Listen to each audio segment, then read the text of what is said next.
makusudi yetu ya kuja kwenye kusikiliza kesi ya kiongozi wetu ni makusudi ya amani, kwa sababu hii ni kesi iko kwenye mahakama ya wazi na sheria zetu kifungu cha 186, kesi inapokuwa kwenye mahakama ya wazi ni kesi kwa ajili ya public na public isikilize. Hii ni kesi kubwa, ni kesi yenye public interest, ni kesi ambayo hukumu yake ni kunyongwa mpaka kufa. Kwa hiyo hatutaki ifanyike gizani. Tunahitaji hii kesi iwe wazi kwa kila mtu, vyombo vyetu vya dola vikae pembeni, na tunaiomba mahakama itoe spika nje, Watanzania wapate nafasi ya kusikiliza, watakaokosa nafasi wasikilize kinachoendelea ndani ya mahakama, kwa sababu Lissu ni kiongozi mkubwa wa upinzani na huwezi kumtry kama una try tu mtu ambaye amefanya kesi ya uhalifu wa kuku.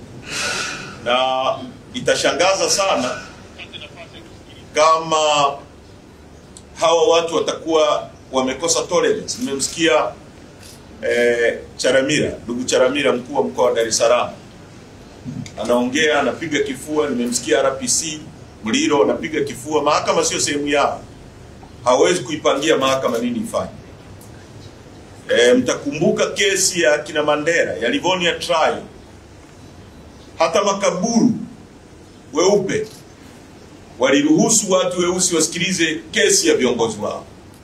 Haiwezekani nchi yenye uhuru miaka 63 leo viongozi weusi wenzetu wamkamate mtu, wamwekee kesi ya bogus, kesi ya uongo, kesi ya kijinga kabisa kwa lugha sahihi, ya treason, kesi ya kisiasa ambao wamemwekea uhaini wa kisiasa, kujaribu kumnyamazisha kwa misimamo yake ya kisiasa, alafu wazuie hata wanaompenda kuja kusikiliza. Kwa hiyo hilo ni jambo la kwanza.